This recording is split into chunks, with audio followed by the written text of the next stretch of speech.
Look, Becca, I don't want your life. Okay? We were talking about your like. Shit. I don't like this movie. I hate this movie.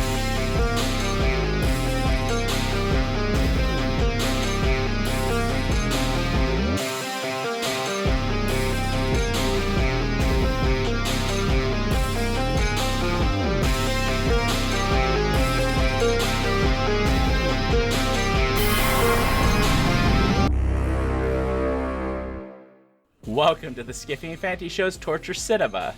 We can take burrito heist to the next level with your help. Why? Burritos. Don't you want to break into a gas station and get chicken burritos with me at 3 a.m.? We could even we could go Fall for through the steak. ceiling? No, I want the chicken steak- burrito. Yeah, but my wife doesn't need a chicken burrito for me to win her heart. I've already done that. What kind of burrito So- did you use? I did not use any burritos to win my wife's heart. Taquitos? I was charming. So I was sweet and kind and loving and No, it was a affectionate and chimichanga. attentive to her needs. It was not a chimichanga. It was totally It was a chimichanga. It was a chimichanga. Maybe an I'm enchilada. Sean. I'm Sean. I'm Becca. I'm Daniel. And today we're talking about a movie that other people made us watch against our will.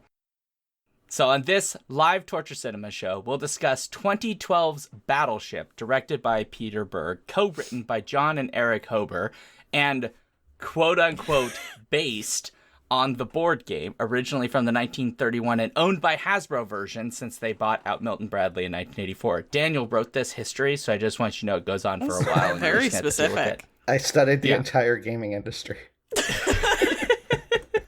Did you study the fact that it probably stole its premise from a French game from the 1800s? No, I did not. Actually, I did see Well, there that, you but go. I didn't include it in the annotated history that I wrote. Got it. So this stars Taylor Kitsch, Alexander Skarsgård, Rihanna in her debut, by the way, Brooklyn Decker, Tadanobu Asano, I probably got that wrong, apologies, and Liam Neeson, among other people who may or may not be relevant.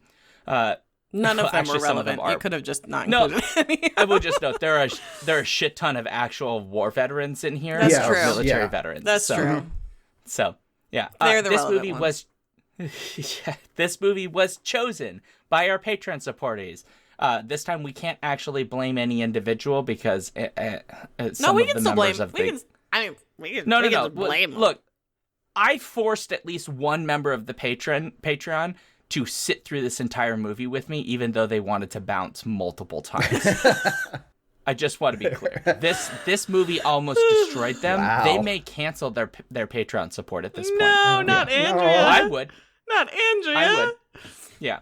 So, and anyway, this was chosen by our Patreon supporters. We make a poll, as we always do on our Patreon. Every month, except for January, we do a poll and people vote.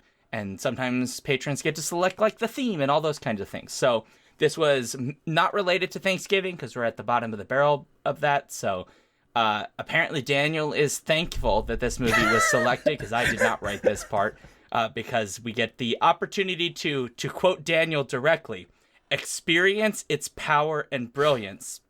Daniel says, quote, I have already begun drafting a letter of petition to send to my representative for this movie to be preserved for posterity by the Library of Congress as it deserves.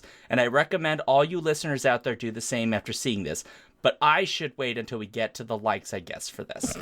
End quote. I want to be clear. I have cited Daniel very specifically on this quote. I don't know. This is Sean, says you- H1, and I think that's you. You, So yes, not me, you damn it. you don't need to feel embarrassed about this. Own it. you can just say you liked the movie. It's okay.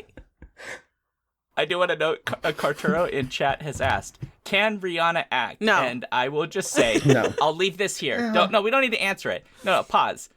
I'll just say this. Rihanna is one of a handful of individuals in history who has received a Razzie Award for Worst Actress in their debut. One of 12. I will also believe. note, Or like Rihanna 13. was selected for this movie not based on having seen a performance where she acted, but Berg apparently saw her in her interview with, I can't remember who, it was one of the, like, Entertainment Weekly or whatever interviews after the scandal with her ex where she had been abused, and decided, well, if she could handle that interview, she can act, which, on the one hand, I kind of respect, because, like, those interviews suck, but also, like, that's not a reflection of your acting talent. No. So, yeah. So, anyway, we'll come back to that. So she was in other movies? You mentioned this as her debut, but... Oceans... Ocean, the women, Ocean's... all women Oceans movie. Oh, okay. She was in that. Yeah, Ocean's 8? No. Oh, one of the, I think it's Ocean's 8. What, with the one where it's all women. Yes, it's Ocean's 8. She was in that one, and she was okay in that one. If I remember correctly. I mean, it's been a while, but I think she was okay in that one. Yeah. And she was in Valerian. That's right, because she was the, like, alien fish lady that they befriend. We don't talk about that movie. But that movie's not good. Anyway, there's the next part of the script, Daniel. As always, please share your comments with us about this and past episodes at skiffyandfanty.com/listener-suggestions or over on our Discord channel. And if you're live with us today, feel free to throw thoughts and questions our way. And if you aren't a Patreon supporter already, please consider supporting us at patreon.com/skiffyandfanty to enjoy our exclusive shenanigans. There are many. Oh my god. So many. So many shenanigans. Shenanigans! It's not as many as you think, but it's more than you probably want. Do you want to? Shenanigans. No, it's fine. All right, so we're announcing now next year Becca will be hosting the Skiffy and Fanny Shenanigans show. Absolutely not. Which is exclusive on Patreon. Where's my gain button? Every episode will be different. There it is. Becca will just do something weird. What?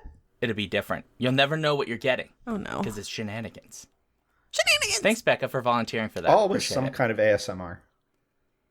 Well, just nope. It's just...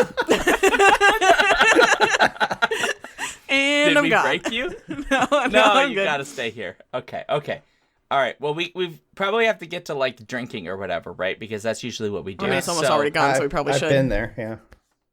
Yeah. So I do want to remind folks, first, alcoholic beverages are not required for the drinking portion of the Skiffy and Fanty show, although my guess is most of us have had some because this movie is painful. That said, if you are at home at this moment and you are deciding, I am of age and I can imbibe, please follow your local laws.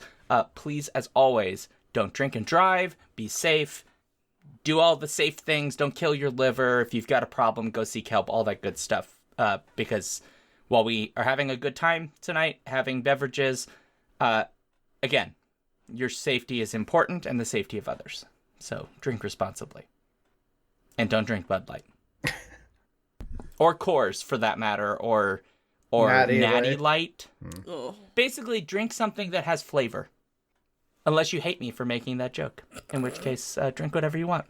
Anyways, Daniel, what are you drinking? I am drinking currently a hot toddy. So it's Earl Grey tea with whiskey and cloves.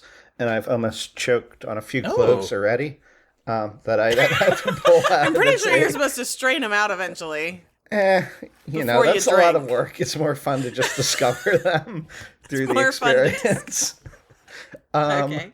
But then for afterwards, because I think I'm going to need it as we continue the discussion, I have some Benedictine and brandy. B&B. Oh, that is a fancy boy drink. It's fancy pants. And what about you, Becca? Very. I have a bottle of Barefoot Moscato. So just like a white wine that I've had about a third of already. Wait, I'm sorry. Wait, that's not a white wine. Is it? No. Is it Moscato? No, Moscato's not a white wine. Look at the color. It's not. It's not remotely white. That's considered white. My camera picks up reds really bad, so it's like I'm all red right now. It's a Moscato. It's not a white wine. I'm pretty sure Moscatos are white.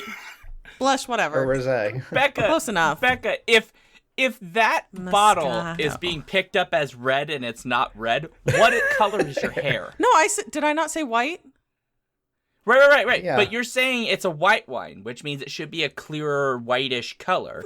And you're saying that your camera picks up red. So what color is your hair? No. So my camera makes things more red. So you see how red my skin is right now? I'm not this red in real life. My camera brings out red a lot. Yeah, but so it your makes the hair wine look red.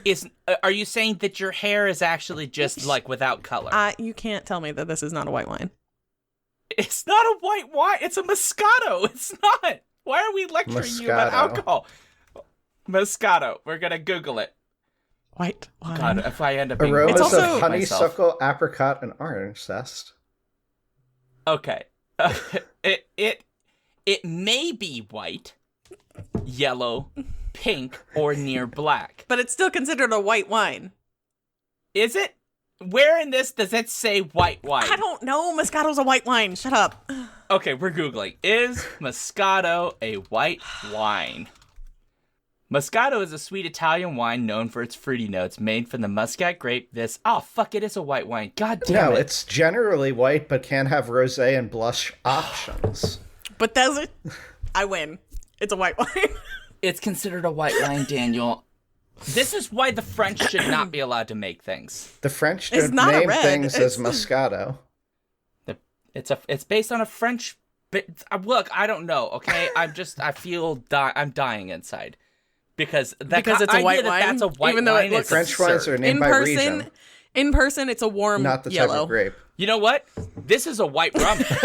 I don't know if you know, but it's now white rum because it has white rum in it, so it's just white rum. There you go. Okay, I know shit about wine. But yeah, it's Barefoot Moscato. Wine. Oh, I know Barefoot. Yeah. That's what college people drink when they want to drink wine. Yeah, I bought this when I was in college, I was in undergrad, I think. So it was between 2017 and 18. Okay. And it's just been sitting in my pantry. We finally pulled it out. Barefoot's fine. Is it Barefoot's actually fine wine. It's just cheap. Is it bubbly? Is it carbonated? No. Okay. It should have a light bubble to it. I mean, yes, it's got a light bubble, but it's not carbonated. It's not like a champagne. Yeah. This is weird. Some of them look white. Some of the Barefoot Moscatos look pink. Except they're called Pink Moscato. Yeah. So that's like a rosé. My understanding of what I've read is that it is a white wine as its base, but I guess what you do to it changes the color slightly.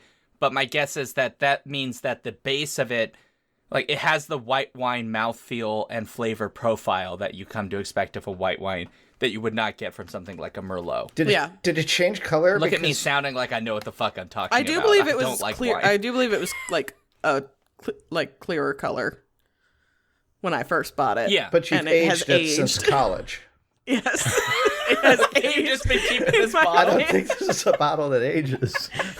No, it definitely doesn't taste like it should have, but it's fine. Okay. Yeah, it's cupboard aged. Yeah, it's cupboard aged wine. Wait, okay, I gotta ask, Becca, were you the type of college student that just had an old file box that was full of alcohol? Yes, and then it moved to my parents' house it moved with me when I started grad school, and then it moved to my parents' house when I graduated into COVID. I moved in with my parents, and then they forced me to take it back with me when I moved out when I got a job. I've got to be honest. So I didn't have the normal college experience where I lived in a dorm and all of those or got the apartment with a bunch of other college guys halfway through college, any of that. Mm-hmm. So for me, alcohol has always been there's a cupboard that it goes in, not a box. So the first college experience I had where I went to a friend's house and they just had the alcohol box, which an old file box full of alcohol. I was I understand exactly what's happening here because it makes logical sense. You have a file box just to put the alcohol in. It's easy to carry around, but also it's why is that just so much the college way of carrying alcohol? I mean, we put it in a cupboard. Do you? Yeah, I mean, I did. In the dorms, it was in a box when I moved. Plenty of students put all their food in boxes, in crates and things like that would just be sitting around in the dorm. No, we had a pantry. Well, they I think this is a set up between the crate men on and the women. side, and it was their little pantry area, but it was still in a box. No, ours usually stayed in our pantry or our freezer. Wow. We always put the liquor in the freezer. Yeah. I've done that with vodka, which is I have vodka in my freezer right now. I just didn't have any mixers. Yeah, I had a bottle of vodka in my freezer for 4 years. That was very syrupy vodka at the end. Yeah. So what are you drinking, Sean? Okay. So this, everybody, is a glorious beverage I have invented. It is called a disrespectful shipwreck. So a traditional shipwreck is, well, it depends who makes it, but usually it is a rum, some other form of alcohol, and then usually pineapple juice, it's like a tiki drink, basically. So it'll be pineapple and orange juice. Well, I didn't have pineapple and orange, so I was like, what do?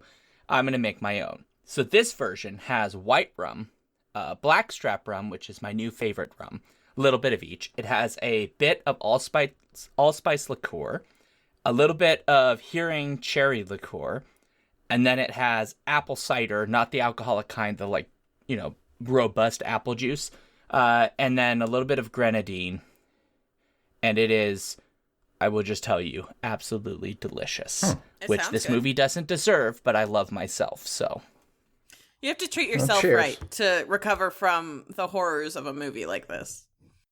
I agree. Also, it fits the movie. So he did not say Old Spice. He said allspice, Carturo, not Old Spice liqueur. Holy God Almighty! ALL. Yeah, all spice. Can you imagine drinking Old Spice? Yeah. Well, that would be robust. I am enjoying the allspice liqueur. I've been using it as a thing to just kind of add an additional kind of spicy, flavor, because it's a slightly sweet liqueur, but it's got that almost like I'm eating like an apple pie kind of spiciness to it, which I do like. And so I've been just adding it, even doing like French connections with just a little bit of allspice liqueur in there is really lovely. French Connection is just cognac and amaretto, which sounds fancy just because of the words, but in fact you can get quite cheap and make delicious. Courvoisier is probably the cheapest brand that is decent. Yeah, but now I want apple pie, so you can make an apple pie drink. No, but I just want apple pie. Well, look, you're going to have to come here for the. We better end before 11 because that's when Food Lion closes. Okay, well, I no guarantees. All right, so let's move on to this show. Let's keep going. Anyway, we're having beverage. It's good. So, we have volunteered somebody, and I think Daniel decided that he'd write an essay about what this movie's about. Yeah, you can skip some parts of this. No, because I originally was going to make Becca do it because I'm mean, but Daniel is a nice person. Thank you, Daniel. So. Am I? Oh, Daniel's not a nice person. Whoa. You have students, right? Yes. Do you enjoy failing students? No, not remotely. Okay, yeah, me too. Nobody likes failing students. I think they think that sometimes, but I've met a few who do. Not remotely. I was like, are you sure you want to be a teacher? Because you enjoy this part too much. Yeah. Anyway. Okay, that part I'll delete. Okay, Daniel, please, what is this movie Battleship about? So it's 2006, sorry. Earth-like planet G has been discovered, and NASA constructs a giant communications array in Hawaii to transmit to anything that might be out there. Meanwhile, perpetual screw-up Alex Hopper, who's played by Kitsch, decides to fight against his failures by impressing a woman in a bar who is far more interested in a microwave chicken burrito than she is in him. So to do this, Alex breaks into a convenience store to get said burrito into the woman's hands within 5 minutes, but he doesn't manage to do that before getting tased by the police and subsequently then arrested. Somehow, these actions actually impress the woman, who turns out to be Sam Shane Decker, the daughter of Admiral Terrence Shane Neeson, who is the commanding officer of Alex's brother, Commander Stone Hopper. No, I did not make that up. Played by Alexander Skarsgård. Stone forces his bumbling brother Alex into joining the Navy to shape up or ship out. So 6 years later, Alex is he's a lieutenant on a destroyer, and he's... Wait, 6 years? Yes, 6 years later. That's how many years pass? Yeah, 6 years pass. And he has had no character development in 6 years. None of them have any character development that can be seen. Yeah. So he's pretty much the same. He's working on a ship, though, now, so he's, doing well-intentioned mishaps on the ship instead of, getting into fights and such. A cruiser, by the way. It's a cruiser. He's dating Sam, and she works as a physical therapist now for wounded veterans. Meanwhile, his brother Stone is a commander of a separate destroyer ship. So both of their ships are taking part in the Rim of the Pacific exercise, which is called RIMPAC, which is actually a real thing, apparently, the world's largest international maritime warfare exercise, quote, and it's held biannually in Honolulu. So during this, like, ships from navies all over the world take part. So there's like the Navy ships from Japan, Singapore, Australia, etc. Working with Alex on his ship is gunner's mate second class Cora Rakes, played by Rihanna. So at this moment where they're going through these exercises, alien ships arrive at Earth from that planet that way back in the beginning I had mentioned, that Earth discovered. So these aliens arrive and crash into the Pacific. When they do that, they erect this force field that isolates the islands of Hawaii and surrounding waters, including all these ships taking part in the exercise, from everything else. And then they start attacking the ships by launching these giant pins, like the little pins you put into the ships in Battleship. And so they embed into the ships, and then they go bam and explode, and the ships go glug, glug, glug. So Stone's ship is actually destroyed and Stone dies. So now Alex doesn't have his responsible brother anymore around to help him. And Alex, like on his ship, all the command officers are dead. So he has to take over as the ranking officer. Meanwhile, Sam is hiking near the communications array that Earth had set up to do this original communication with one of her clients' patients who's a double amputee veteran. They learn... Actual current. An actual current, yes. Oh yeah, that's true. So they and also one of the first double amputees to ever be in charge of a post. Yes, because he ran one of the, I can't remember which fort it was, but it he was ran one of the garrison somewhere. A garrison somewhere. Yeah. Excuse me. Yeah. And the guy's now like a motivational speaker, and yeah. So in any case, they learn about the aliens' arrival and come across a scientist who like fled from the array, and it's like the aliens have took over and are trying to communicate with home. And killed his grad student. To send for reinforcements. Kill the who? The frat student? They killed his grad student, yeah. Oh, yeah. Oh, yeah, they killed his grad student, yeah. And he was, like, kind of sad about that. But the catch is that the aliens can't really make a connection till within 4 hours when, like, everything aligns right. So there's time for humans to, like, win the day, of course, so obviously they're going to. The crew recovers an alien who telepathically communicates with Alex that... the aliens like have this history of conquest, and so they want to conquer Earth by destroying these ships. It doesn't really make sense. But the humans study the helmet and realize the aliens are really sensitive to sunlight.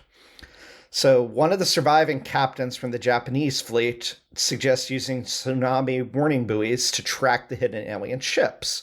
And so they manage to destroy some of the aliens through this random, oh, it's a hit. Oh, it's a miss. So the game connection. So the strategy that they're following.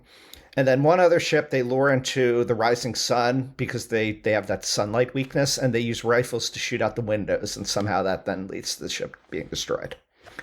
So there's still this big alien mothership that's emitting the force field still, and it actually destroys the remaining Navy destroyer that Alex is on. So the survivors then take decommissioned USS Missouri, which is a World War II battleship.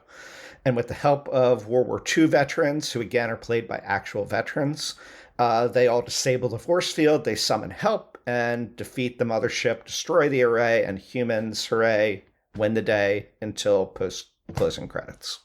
And he still doesn't get permission to marry his girlfriend. I didn't even get into that. Yeah, the whole time he's like worried about asking the admiral for permission to marry Sam. And no, he gets permission. But it's like tongue in cheek. He does like, say no. Come to lunch with me. Yeah. He says it's like you still have to work for it. Yeah. Anyway, I'm going to pour the next. We're going to have a conversation. Yeah. He wants a burrito out of it too. Yes. Yeah. So, Rainbow Warrior in chat does note that the ship that it is at the end, the World War II battleship, an Iowa-class ship, one of 6 that was ever built. You're welcome. USS Missouri, which is currently, by the way, actually a museum that you can go visit if you're bored in Hawaii, are interested. If you're so inclined. I believe it's in Hawaii, but I haven't checked. Yeah. It was actually taken out for this movie briefly. I just want to note it was taken out. It's in Honolulu, Hawaii. Yeah. But Rainbow Warrior notes that it's where the Japanese signed the Instrument of Surrender and ended World War II. So also a very symbolic ship. And I will note Nagata, who is the Japanese commander from the Japanese fleet from the Rimpak event, is on that ship. So there is like a weird symbolism there. Of like, and then the next movie that he plays in is like a World War II movie, I think. And he's in Midway, the remake of Midway. Yeah. And so that's also the deck where Rihanna like shoots the alien, right? It is. Mm-hmm. And it's like, I don't know what line she says then, but I think Becca said it earlier. Knows? Does it matter? It was one of the highlights, I thought. Was it? No, let's drop some lead on these motherfuckers was a veteran. And so was the other one that I said. But they're not made of lead. No, drop some lead. Drop some lead. Yeah, like but the it's bullets. not made of... Yeah, but they're not bullets. Yeah, but they're... What's the word? They're colloquially called lead. 700-pound ton, like shells. They're shells of explosives. Yeah. You're getting really close to an area of my dislikes. Oh, we're gonna go over. We're gonna go over some shit. Getting really close.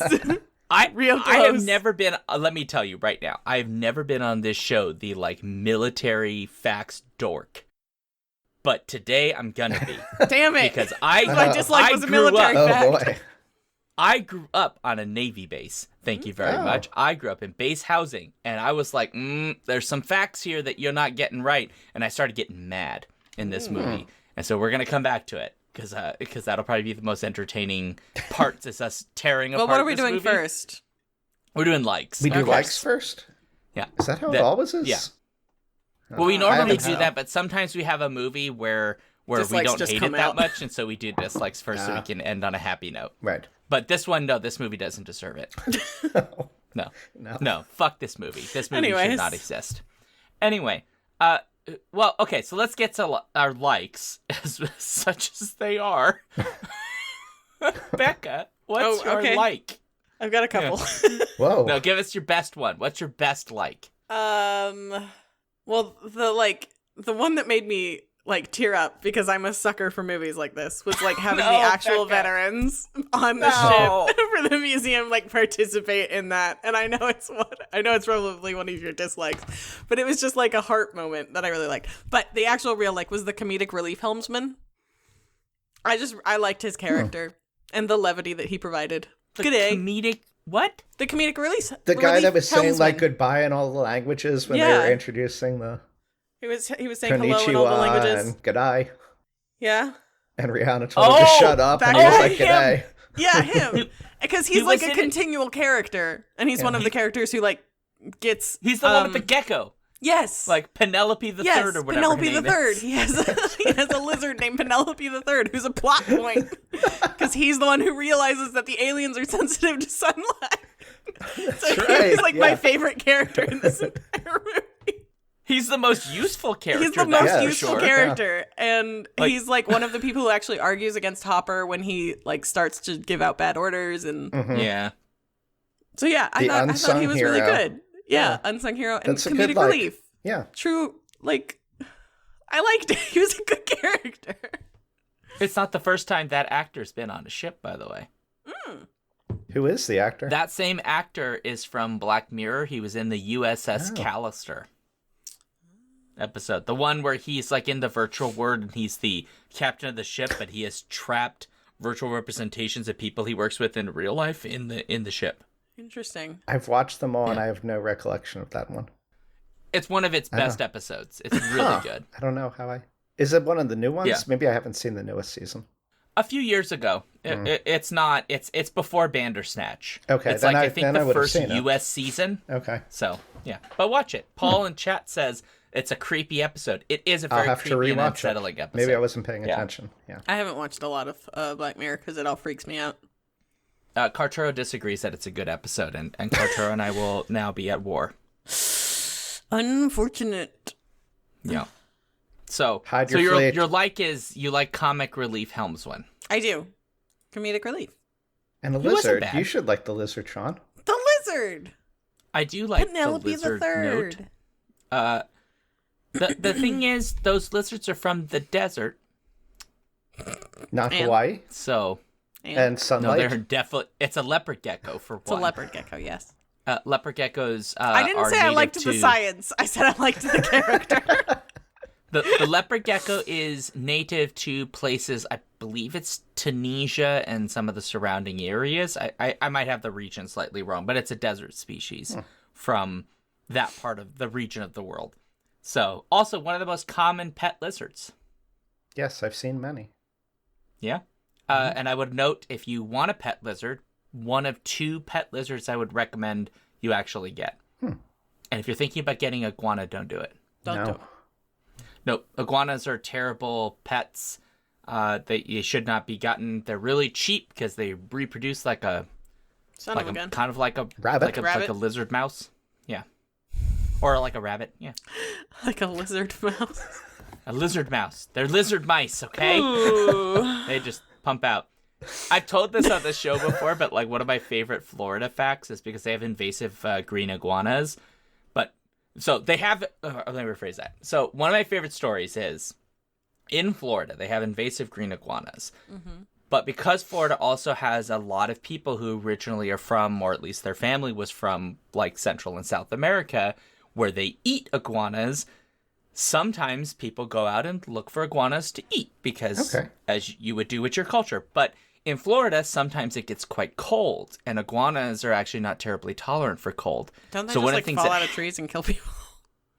Well, they can fall out of trees and land, and they're pretty heavy-bodied, so they can't hurt you. But the thing that they do is if they get too cold, they basically go into like a form of like a hibernation kind of, or like a cold shock, as it were. So you go to eat an iguana pop, and it like comes alive as you're going to eat it?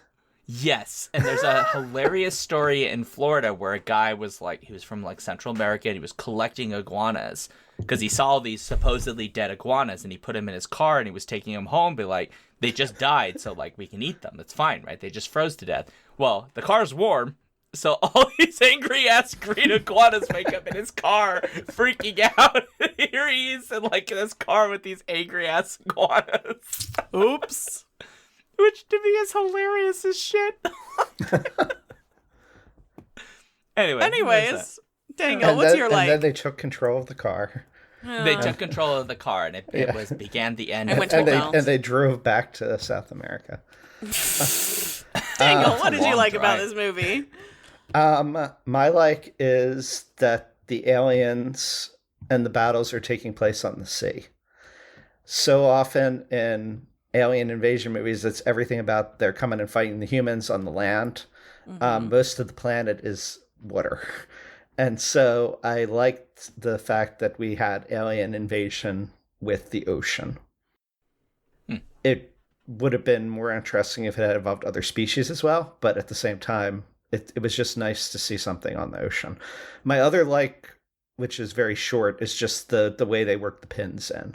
It was stupid, but if the movie had just gone for stupid wholeheartedly, it would have been wonderful. And so those giant pins were just great. Thought it was interesting how they sunk into the ship without any external mechanism to do so. It was the invisible alien hand pushing them down in. They're kind of cool. Well, they are flying it a pretty heavy. Yeah, but they land and stop, and then they go deeper into the ship. Yeah.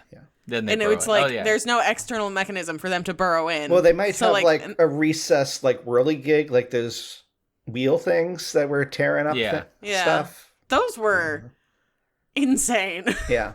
I mean, this movie is full of hey, they looked really need a cool. New ability. The alien tech looked really, really cool. Yeah. But the aliens can do things when it's convenient for the story. Yes. Which is unfortunately really obvious. There was a trivia fact that the alien ships were based off of water bugs, which I thought was really cool. Yes, I saw that. Because they jumped and landed back in the water, and that was really cool. Yeah. Which is neat until you realize why. Yeah, what was the point? Right, why wouldn't you just make flying ships? They just made themselves spend so much money on the CGI for water falling off of these huge things. Because it looks cool. Because they would, but it never stopped. Right, but what's the point? Well, it was the same thing with the actors. They got them because they look good, and they kept going. They never stopped. And so, like, why were these people in the movie acting? They shouldn't have been. So it's the same thing as with the ships. That's my take. I mean, I like another movie that the main guy's in, Tish or whatever.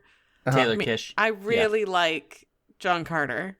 I Yes, know that's it's a a great bad movie. movie. I Yeah. really No, it's not a like bad John movie. Carter. It's good. I really like it. So It's when I a realized that they were the wildly- same person, I was like, hell yeah. Yeah. I This is love that one of- movie. This is one of 3 major films that he's in around this same period. And they all all of flopped. them were flops. Which is why you don't see him in movies anymore. I mean, he's around. He's done some miniseries. Wasn't and he's he been in a few famous films. because of Friday Night Lights? I thought that movie did well. Yeah, that was Yeah. the thing that like really made his career. But that's a TV show, right? And Yeah. so that I thought they it was made a these movie 3 big movies. first. There it No, was, But he wasn't in the movie.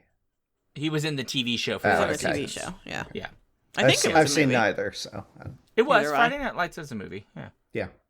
I don't watch football that's not the stuff. one where James Vandermeek goes, "I don't want your life." That's not that one, is it? I don't know. I don't really watch sports I have movies. not seen either. Hold on. Why does your James. audio keep doing that? What? Every so often was your like a audio like Cackle stutters. or crackle. Oh, it's the computer. I need to figure out why it does this. James It's only happened twice. Vanderbeek football movie. Oh, that's Varsity Blues. Never mind. There you go. Okay. Yeah. That's So- where he goes, "I don't want your laugh." Other than James like, the most Vanderbeek, what ridiculous is your accent. like about this movie, Sean? Yeah. If James Vanderbeek's not in this movie, if he Exactly. was, this movie would be probably not better per se, but I would enjoy it slightly more. Because James Vanderbeek is like a rolling joke and a half, and he's a Canadian. Look, Becca, I don't want your laugh. Okay? We were talking about your like. Shit. I don't like this movie. I hate this movie so much because the things I would like are things they ruin. The And the music. things that No, the military stuff. the music's okay. Like it's fine. It's just forgettable. It's just very forgettable. I didn't notice the music this time, so. Oh, so I'll say this. I'm not going to suggest that this movie is terribly good with representation, like the quality of its representation, but this is one of a handful of movies that I can think of that we've ever covered for Torture Cinema, let alone films in general, in which at least one major character is a disabled individual, and in which disabled individuals are at the very least represented as background characters.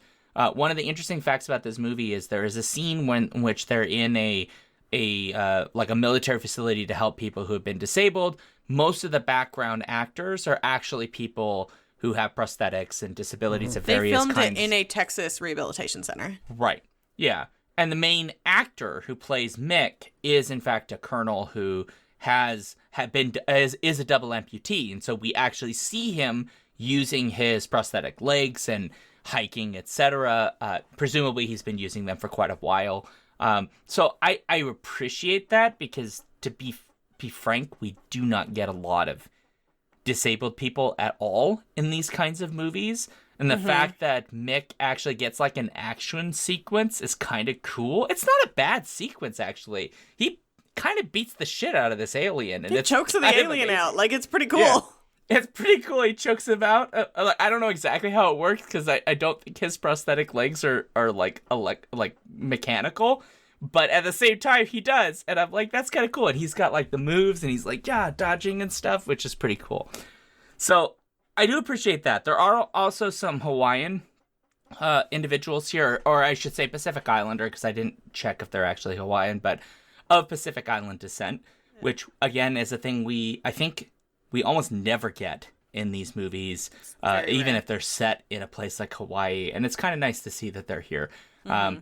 Yeah, and I do also like, and I will just add this as a representation thing, which is like Nagata, they're kind of being racist to him at the beginning, but as soon as the shit hits the fan and he needs the expertise of this Japanese commander, his first response is, we're basically co-commanders right now. Like, I want you to be in charge of the thing that you can freaking do, and I will do the thing that I can do, and we'll which I think is, ironically, unintentionally, the only character development moment for Taylor Kitsch's Pretty much. character. Yeah.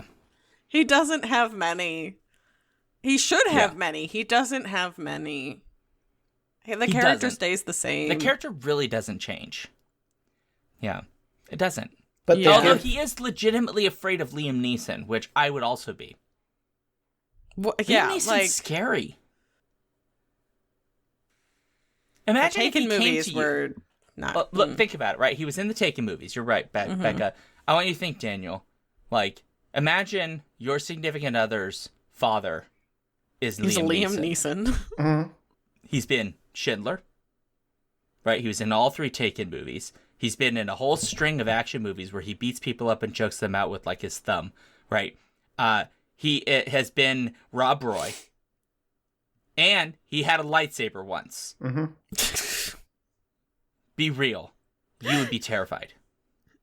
He had. If you got a phone call right now, you got a text I've never message. found Liam Neeson to be terrifying. Not even You don't think Taken? if you got. I've never seen any of those. Oh, Okay, that explains that's why he's it. never seen him That's in his why- action phase. Yeah, I've never Yeah, seen he is any the guy of from those. the Taken movies. Yeah. He's basically like a retired special agent or whatever. Yeah. And somebody kidnaps his daughter, and so he goes after them and like fucking takes out their entire organization to save his daughter. Yeah. It's like But a even, The famous like- line is, I don't have a lot of money.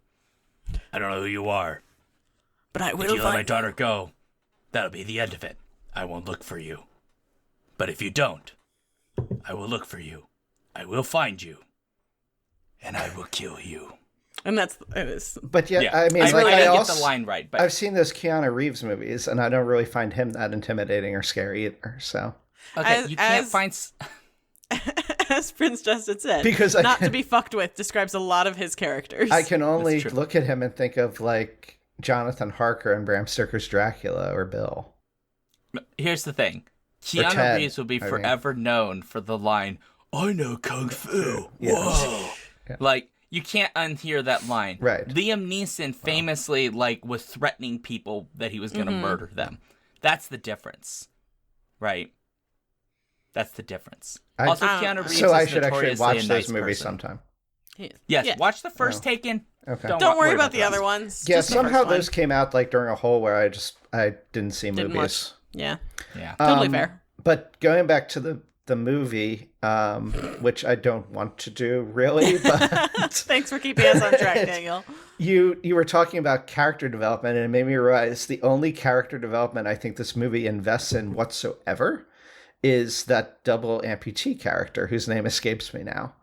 Because you're so right. He's like angry, like he talks about like all I He's know is angry. anger or something like, and Well, all he knows is to be a soldier. Is right, like his and all he thing. knows is to be a soldier, and he has growth in this movie.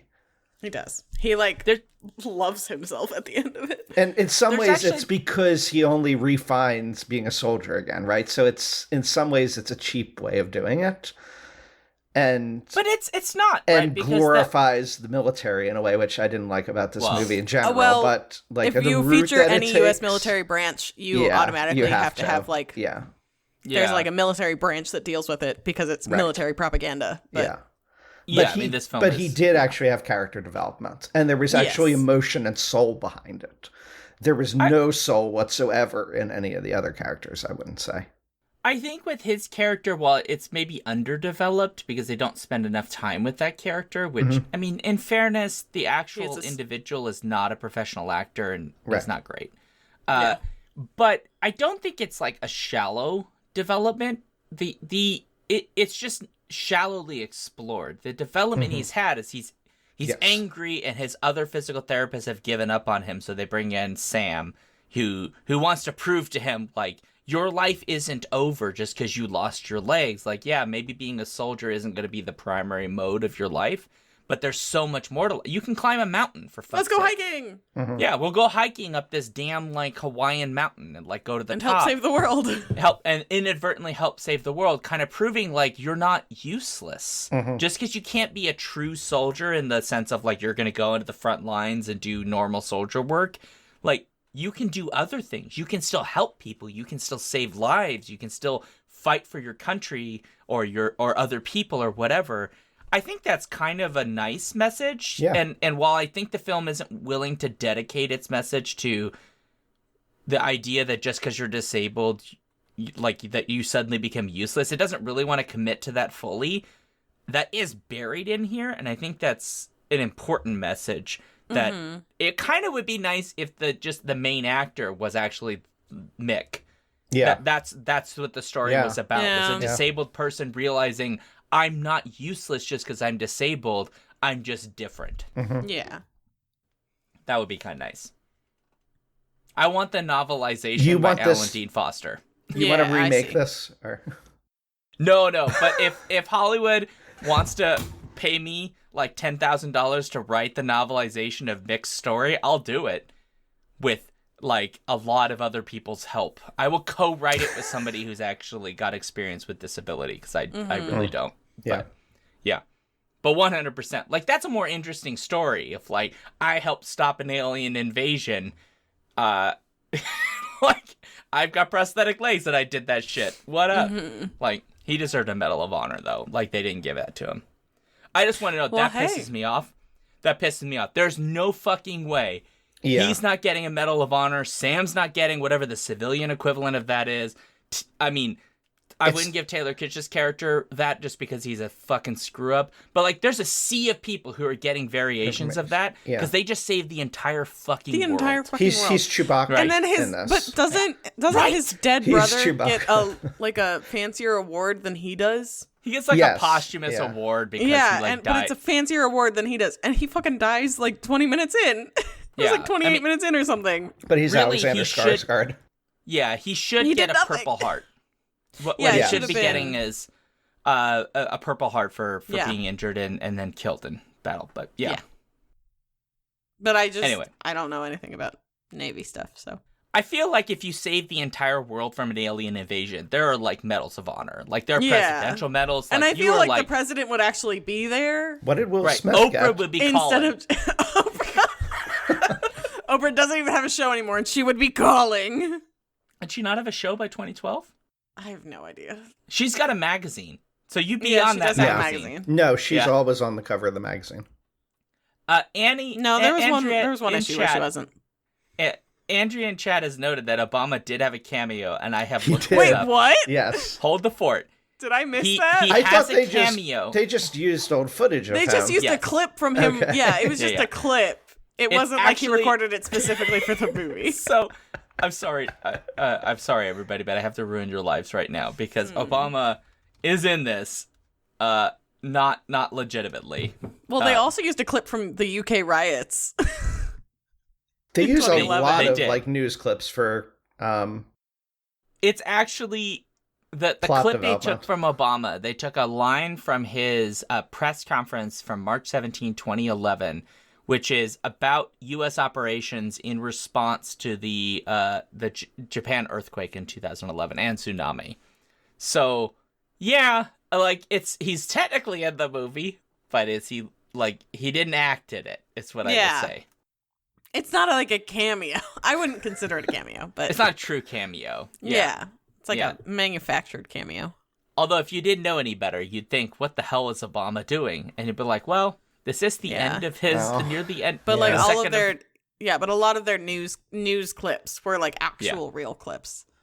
The guy from The Sopranos is in it though.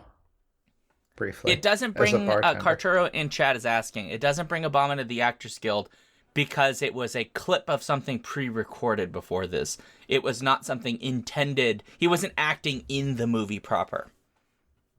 Yeah, it was basically a piece of public information. They paid a little bit to whatever channel broadcasted it, so I'm they not could even use sure their clip. Paid for it, to be honest. If it's PBS or something, you don't. Yeah, I certainly hope so. But I don't know that. I mean, I don't know the legal thing. So if anybody knows, send us a listener suggestion note about this. GiveMeFandy/listener suggestions, because I'd be curious about the legalities of that. Because if the president is giving a press conference, isn't that considered public domain, basically?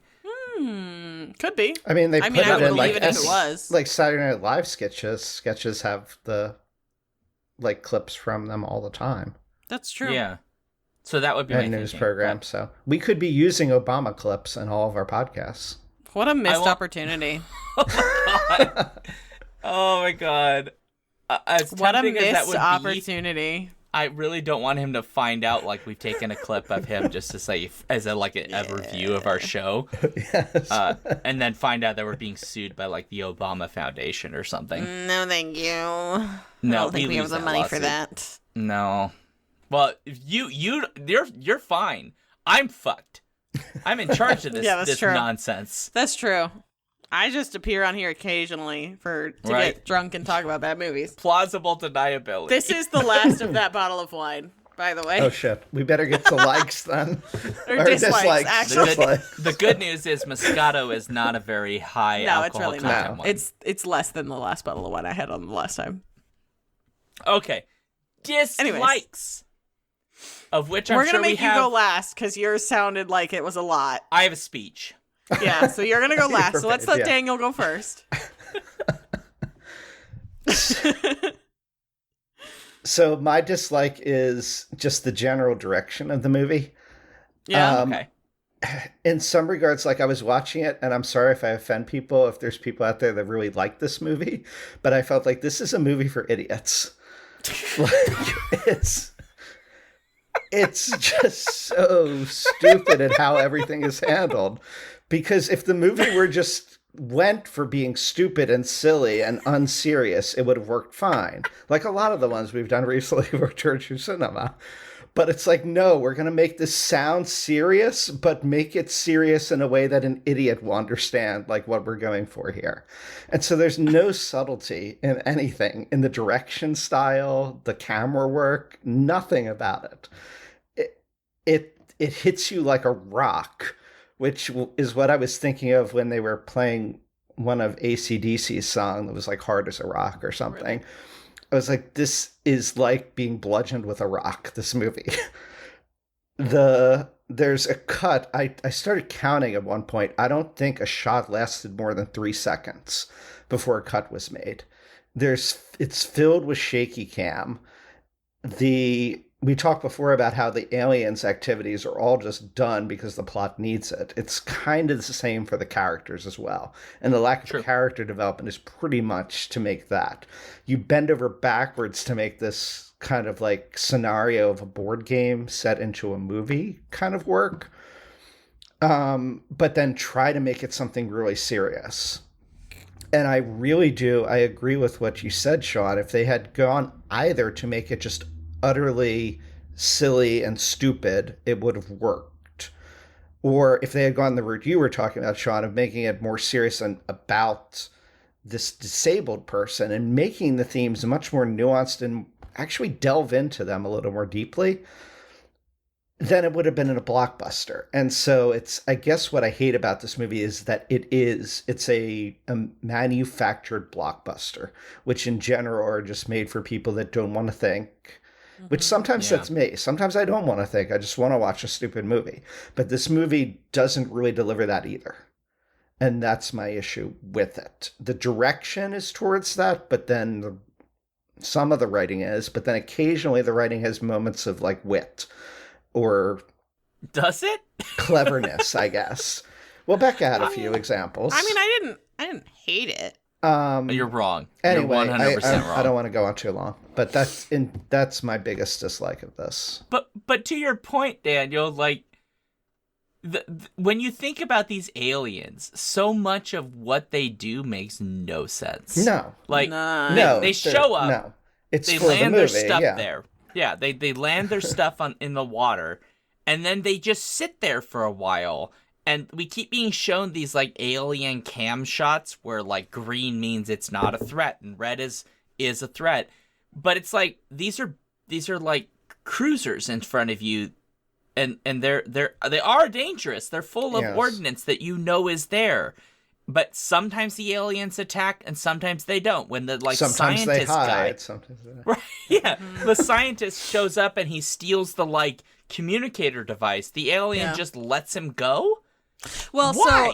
so the reason I think I figured this out. I think I puzzled this one out. I watched that scene twice. I think it's Becca, literally because no, I only watched it once. I did pay for it because I couldn't find it free anywhere, but whatever. I think literally the only reason he lets him go is because his pupils are so far dilated that his eyes look like theirs. I think that is literally the only reason the alien lets him go, is because he cannot recognize him as a different species. Which is These are also the dumbest aliens. thing ever. It's the dumbass alien. But I'm pretty sure that is like the only thing that I could see in that entire scene that was like, that's why he let him go, because he were focusing on the eyes and how dilated they were, so they looked like they were all one solid color, like kind of like how their eyes would look in when they weren't in slits. That was the only thing I could figure out. Becca, you should have been a writer for this movie. Script. Because he was like shaking. Yeah, he was shaking, holding this thing, and the alien's like, whatever, just go, because you look. The alien stops him from shaking. Yeah. Like, I'm pretty sure it was literally just because of his eyes. Because they were like 2 cuts straight to his eyes. Right. Because, yeah, this movie cut like every fucking 5 seconds. Yeah. Awful. But here's the thing, though. Your theory then makes the aliens even more ridiculous, because there's a flash piece of information that the scientist guy gets in his brain, which, of course, we're just stealing things from Independence Day at this point, right? Well, where he, like, sees them invading other planets, and I'm like, I'm sorry. This alien species has been moving from planet to planet, just like Independence Day, by the way.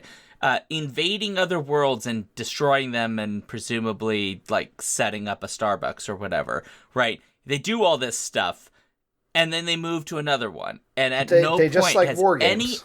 Right. At no point does any other alien species realize, oh, these aliens aren't very smart. They can't tell the difference between a real threat or not. So if we just send sheep in with bombs on them, they won't be able to figure it out. Like, are you kidding me? How have they invaded other planets then? This makes no sense. Yeah, we're getting my dislike was the movie logic, and kind of in that threat thing, because there's one point where the like rolly wheel of death spins into the middle of a baseball diamond while kids are playing, and it identifies the kid as not a threat, but it identifies the pillars that hold up a highway overpass as a threat, and so it takes out all the highway overpass pillars, but doesn't consider the people in the cars on top of the highway? No, absolutely not. And how do you, like, people are... So I assume that it was like going for maximum damage or something? No, I think it was just aiming for infrastructure. It just doesn't like pillars? I think it was just like trying to take out transportation. Oh, okay. I think that's what it was trying to do. It wasn't necessarily trying to go for human life. It was trying to take out road infrastructure. Ships. Cars. Like traveling and communication things. Huh. It was so weird. I like Daniel's... There was absolutely no logic about what the alien considered a threat versus not a threat. But I will say the like club hauling maneuver where they dropped the anchor to make the ship like turn really fast. I know you wouldn't actually do that on that type of ship, but it did look hella cool. That would cause so many injuries on that ship, but it looked hella cool. Nope. Going for the special effects, yeah. Nope. Wait, I got one more. Wild horses don't have horseshoes. There were 2 wild horses that the alien saw, and there's like a split-second thing of a horseshoe coming up. Why do they know what a horseshoe is? Wild horses don't have horseshoes. No. What the fuck? It's not even about that. How the fuck do they know what a horseshoe is? They've never been here before. Your audios, yeah. No, so I don't think they knew what horseshoes were. I think it was just registering the metal and the shape that it was in. I don't necessarily think they knew what that was. But it was just registering it as a potential threat. But also, wild horses don't have horseshoes. There were 2 wild horses in one scene, and the alien saw them, and they had horseshoes, and it's like, what? No. What?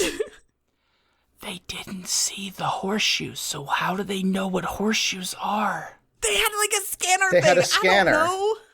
The scanner scanned it. I thought that was like in a video game when like you're in a scene and your character like can pick up different objects and it just appears in the bottom of your screen, all the things you can like recover from that. You can't necessarily see them, but you can see them, but it's like, take. Oh, that's in the area. I could like take that. And so it was like scanning the horses. I also and have like, another really minor dislike too. But that makes no sense. Nothing in this movie makes sense. No part What do you of want this movie. from me? Look, This movie makes no sense. It is a completely illogical mess. No point does this movie actually follow any logic at all. Even movie logic. Fast and Furious, all that, every movie in that series makes more sense than this movie. Which is saying something. I want a chicken burrito. Space. They went to space. I do want a chicken burrito. How long is that Food Lion open? Till 11. Let's go. They're also there when they were doing stunts and like people were like jumping or being thrown. It was really obvious that they were rigged and it like gravity was not working right. And then my last thing. This is like more of like a you know, like something I thought about while I was watching. But if this movie can do alien suits and like alien CGI like that, the Halo show has no excuse. The upcoming Halo show, no excuse. Okay. None. Because they did it pretty damn well. Halo has no excuse. Special effects are fine. Yeah. I'm waiting. Has it come out yet? I haven't even. I don't know. There was a Halo show a while ago. Oh, it did. It came out in 2022. I just never even saw it. Anyway, I thought you were talking about something else. All right, so what is your dislike, Sean? Yeah, let's get into the military or the Navy nitty gritty from a Navy brat. This movie's wrong. So there are many things that are wrong, but they're like insultingly wrong in a way that makes me mad. So first off, if you know anything about Pearl Harbor, which is kind of this movie's making a reference because, like, oh, it's Hawaii, like Pearl Harbor. Like, hey, look, the ships are here, USS Missouri. They do refer to Pearl as Pearl Harbor. Right. So if you know anything about Pearl Harbor, you would know that at one point, one people showed up and were like, we're going to attack them by surprise. And the other side was like, shit, we're surprised.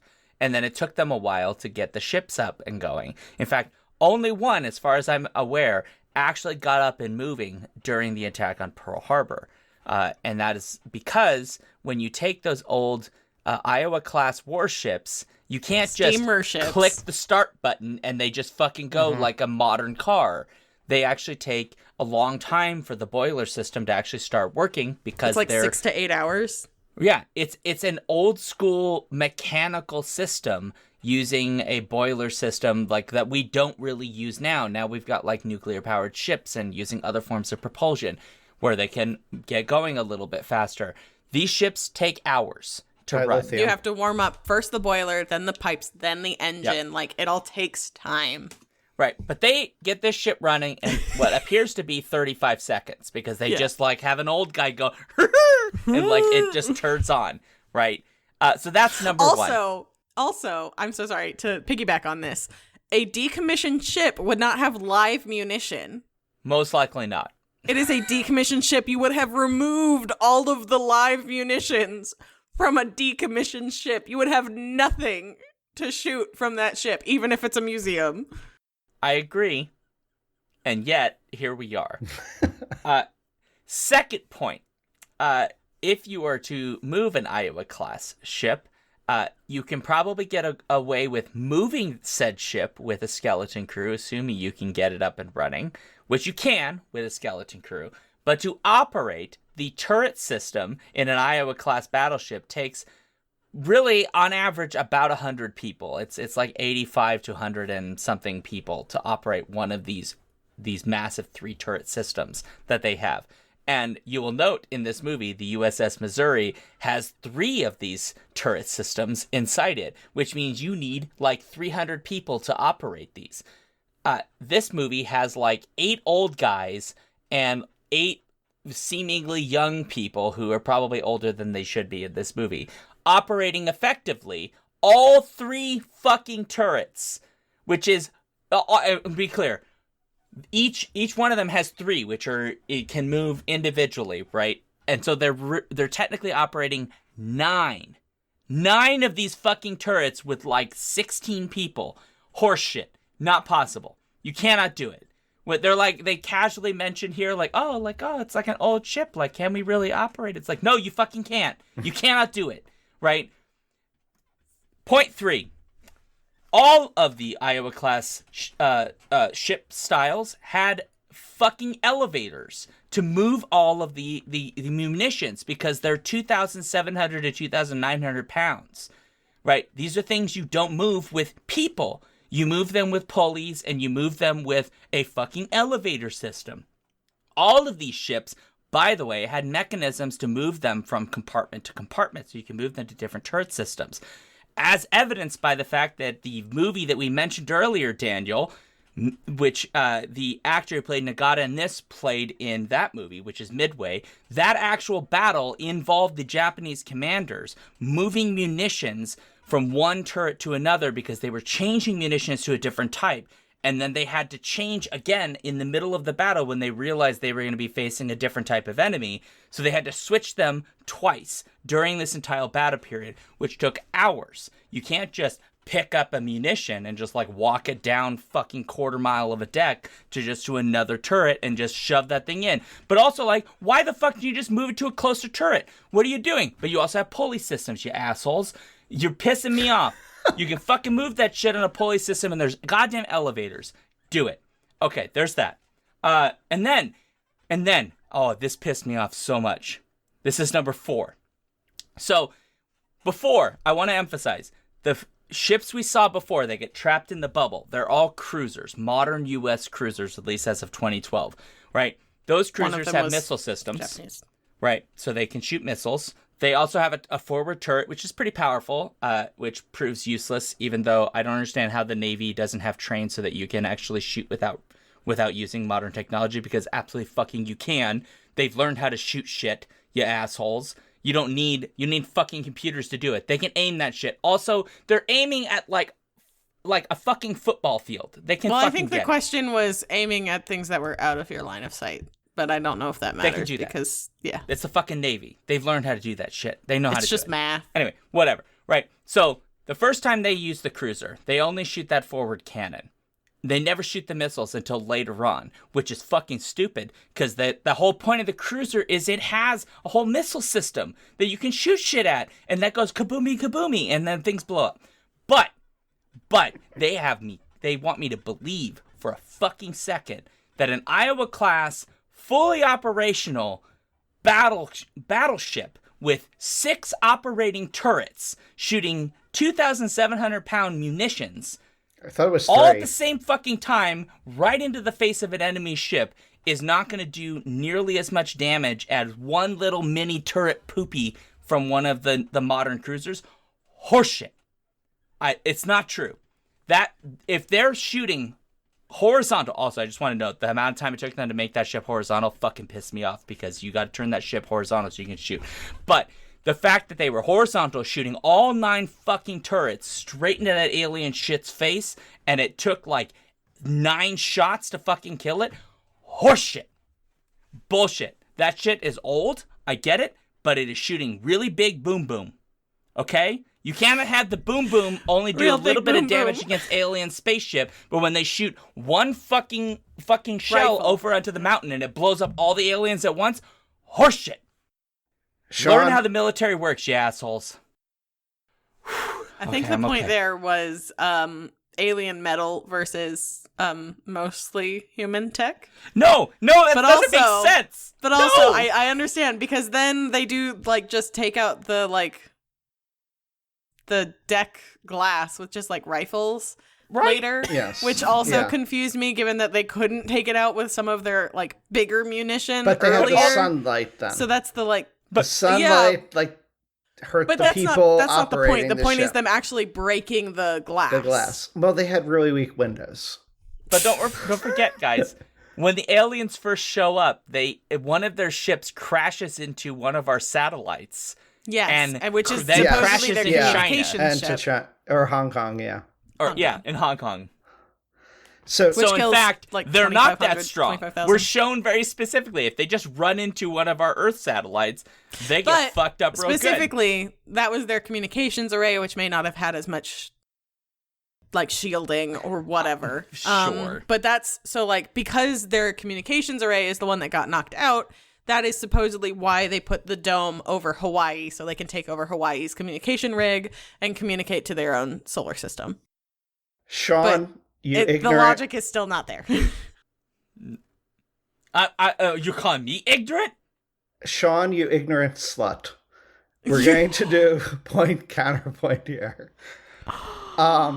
So first of all, the World War II veterans that were on there very obviously improved the munitions on the Missouri. You're just making up bullshit now. They were hoping to be able to re-enter into that combat exercise that was going on there. They were hoping to show that they still had value. There were munitions on a retired ship? That's why there were munitions. They had upgraded the systems to modernize them. But the munitions that they used, they all got through eBay. Now. You fucking knew I was making this this rant, and you just had prepared a response already. No, I just listened to your ignorance.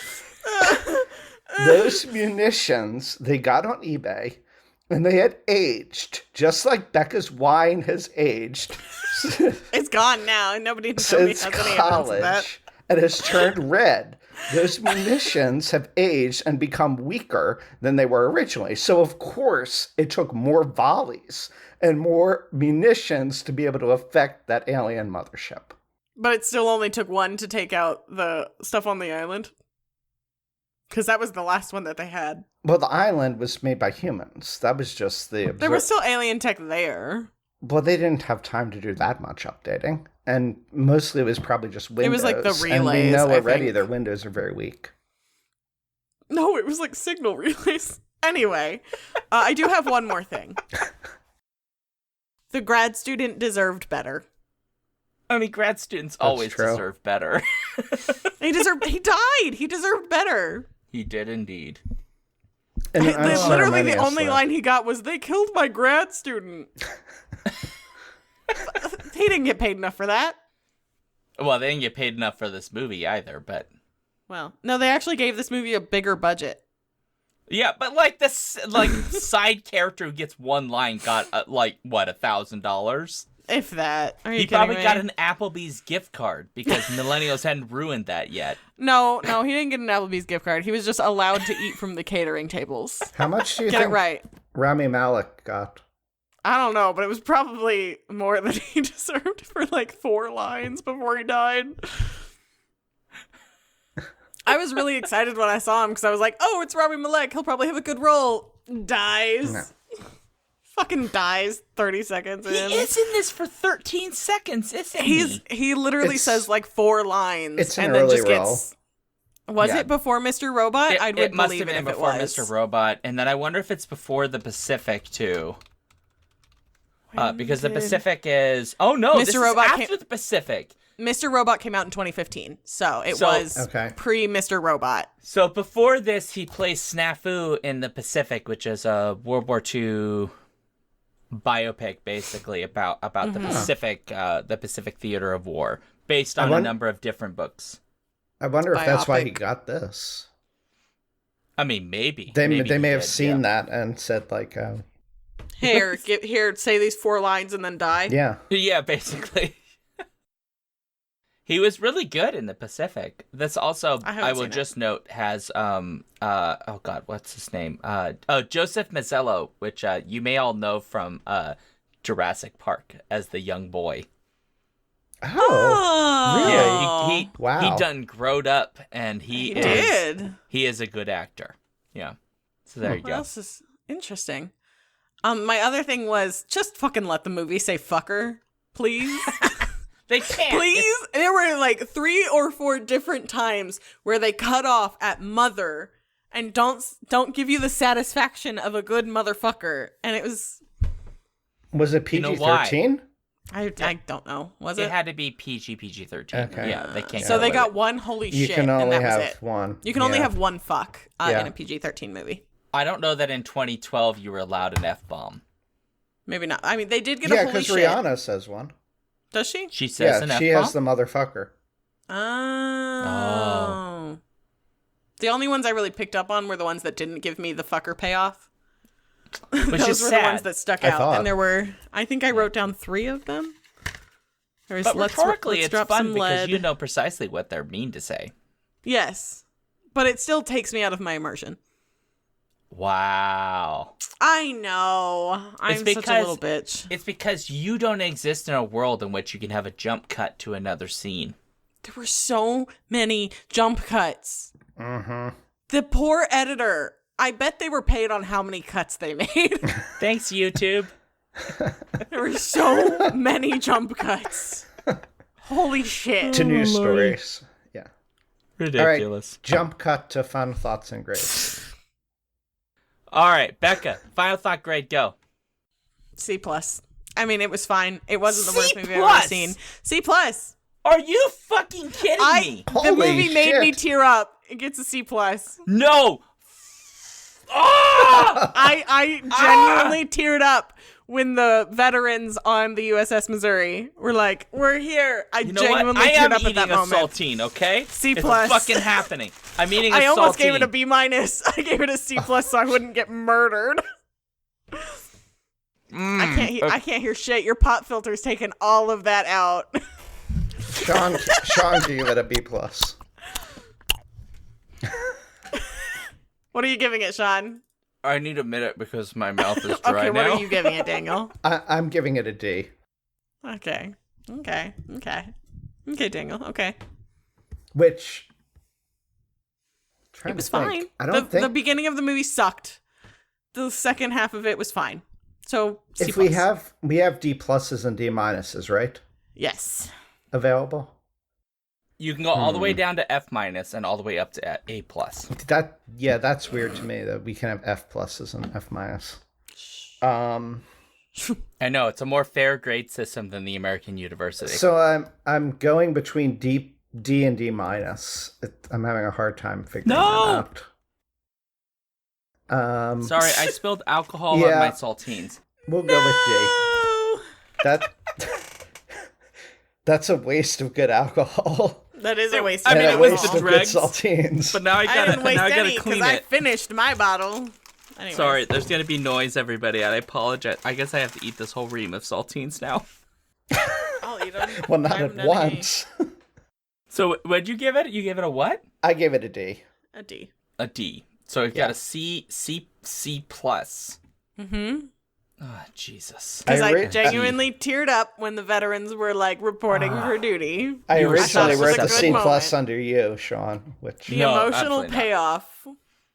It was good. I'm with Andrea in chat, which is I am also disappointed because you are such a sucker Andrea! for propaganda. Yeah. No, I'm so sorry. How can I do this to Andrea? Andrea's considering leaving because of this. I mean, she might And now cancel. She'll cancel her Patreon support. Then wait, but then Andrea, all you have to do is nominate a terrible, terrible, terrible Christmas movie that beats Krampus. The poll's already out, Becca. It's done. That's already decided. Whatever they pick, It's already been decided. I haven't even voted yet. Crap. What do you mean? It went up last Friday. It's up. It's done. Damn it. What are we watching? I missed the voting for this last one and I got stuck with Battleship. I gotta look. I know Paul's in chat. Nothing. You should know. What are we doing, Paul? Andrea, how did this movie break you? I mean, it was bad, but it was like C-level movie bad. It wasn't terrible. It's not the worst movie ever. It's not worse than Robin Hood. Okay? Which It's not worse than Robin It Hood. actually is. It Robin actually Hood, is Prince worse of Thieves? No. We We talked about this last time. The It's 2018, I think, that's- version. yeah. I think it was 2018. Yeah. Robin Hood 2018. That's With bad. Taron Egerton. Listen to the episode, Daniel. You'll understand. Yeah. Okay, I gotta get They to mine. hated me I for don't know why I suggesting that missed movie. that one. Anyway, Sean, what is your grade? Okay. Now remember, you don't like failing students. I don't, but this movie is not one of my terrible. students. Okay. So here's the thing. This movie makes no sense. Mm-hmm. This movie gets numerous facts about the military wrong in a way that I find weirdly offensive, even though I'm not really that offended by many things. This I find kind of grossly offensive and insulting. I do not like the plot of this movie. I do not like the premise of this movie. I do not like the character choices of this movie. I do accept the visuals of this movie, even if the choices made with them makes no sense. I do not like the fact that they got rid of a Skarsgård and gave us Taylor Kitsch instead, who, while is cute, is less interesting than the idea that I'm supposed to believe that a fucking Scandinavian with a clear accent is an American, which I find more amusing in the same way that I find Gerard Butler playing Americans amusing. God, it's so good. Do you like green eggs and ham? I do not like green eggs and ham. I do not like them, Sam. I am. So you keep it away from me. I hate this movie. Andrea in chat understands, because Andrea was there, and I forced Andrea to stay to finish this movie. Andrea may actually have permanent mental damage as a consequence of this film. Because this film is fucking awful. I'm sorry, before you get to your grade, can I just jump in? I'm sincerely apologetic to you and Andrea. I teach right before the live watch of this movie, and I am sorry I was not there to be with you in solidarity for this. I play D&D before the live watches on Wednesdays, so yeah, I'm not sorry. I was sitting on a bus. Yes. This movie is possibly one of the worst torture cinema films we've ever watched. Lies. It is. I'm giving it an F-. Wow. I never want to watch it again. Krampus was so much worse than this. I would rather accidentally fall on a rail spike in the middle of my classes than watch this movie again. So it's an F-. I'm so sorry for you. It wasn't that bad. It was pretty bad. It wasn't that bad. Well, some of us have high standards, so enjoy your Honey Boo Boo documentary.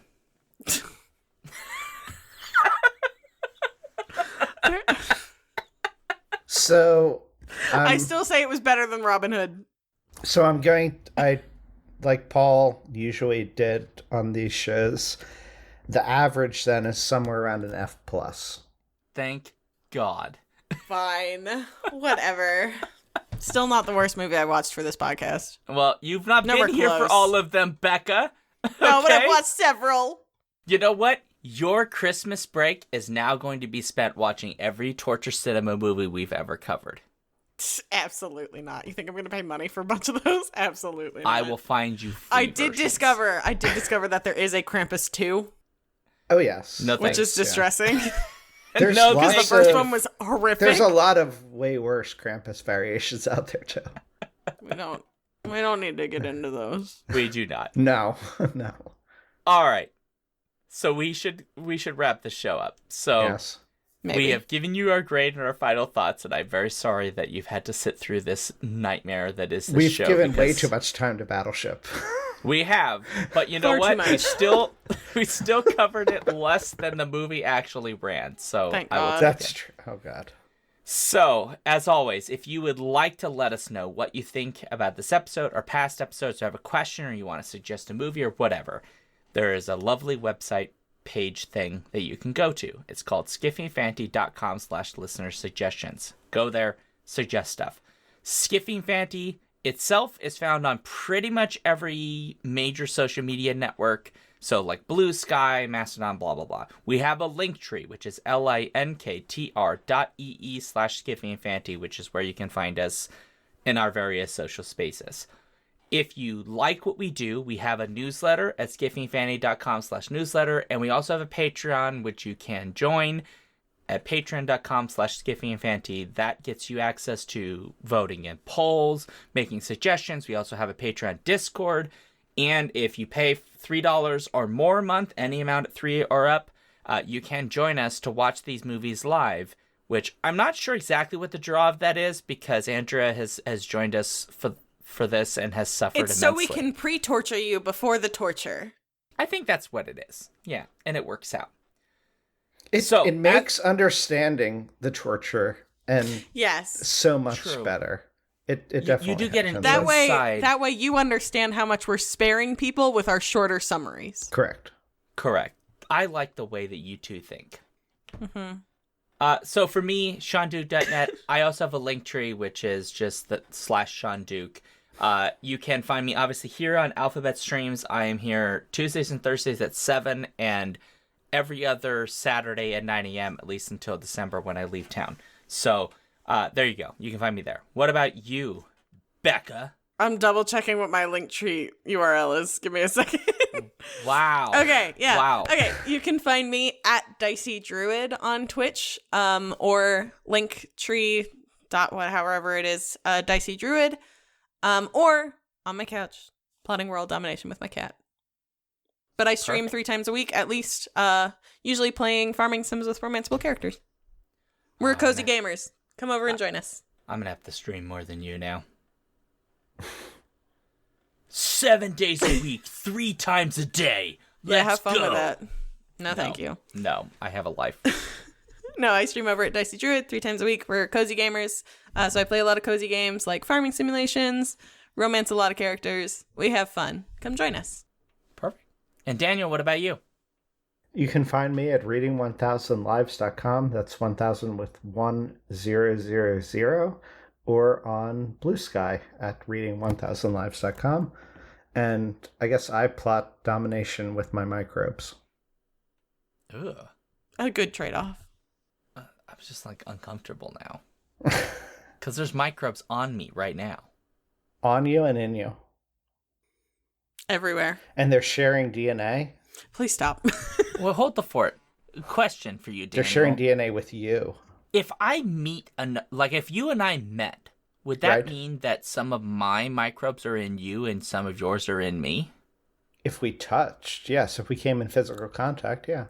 Well, I think we would shake hands, I imagine. Yeah, then definitely. So would And that... you have, are you right-handed or left-handed? Are you sinister? Well, no, I would shake Sinistra is left, right-handed right? the way that we'd normally shake hands, right? You're right-handed. Okay, so yeah, when we shook, what you have on your right hand is different from what you have on your left hand. But would that mean that it'd be the equivalent of like microbial sex? Yes. That's how they share DNA. That's how they create variation. Isn't that how we got ribosomes or well, something? that would be sharing the bacteria, but like the bacteria share DNA with each other. But there's a part of our cells that is like external. Mitochondria? Yeah. They're actually bacteria. Yeah. Yeah. Because they weren't originally part of us. We swallowed them. They're bacteria. Yeah. So as I understand it, when people shake they're hands, enslaved bacteria. Free the mitochondria. Well, hold on. The mitochondria is the powerhouse of the cell. I just want to be clear. Daniel, you're telling us right now as a scientist that when 2 people shake hands, they are having microbial sex. Yes. When you're making sperm or egg in your body as well, your parents are still having sex. Because is it similar? Because crossing over is occurring, it's exchanging genes from your parents. So your mother's genes and your father's, the chromosomes that you got or that we got from our mothers and fathers are crossing over. And so they're exchanging. So in a way, our parents are still having sex inside of our bodies. I don't want to be here. I don't want to be here anymore.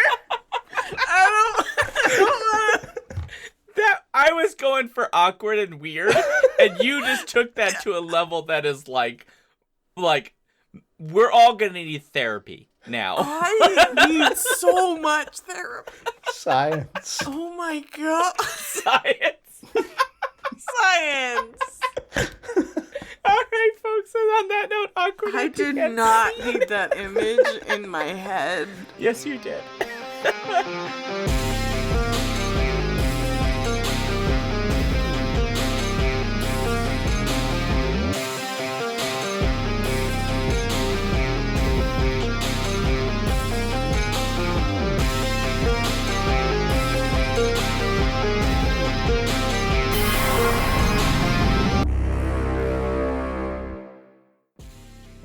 If you want to support this show, you can go to patreon.com/skiffyandfanty or skiffyandfanty.com, our website, where you can get access to all of our fancy things.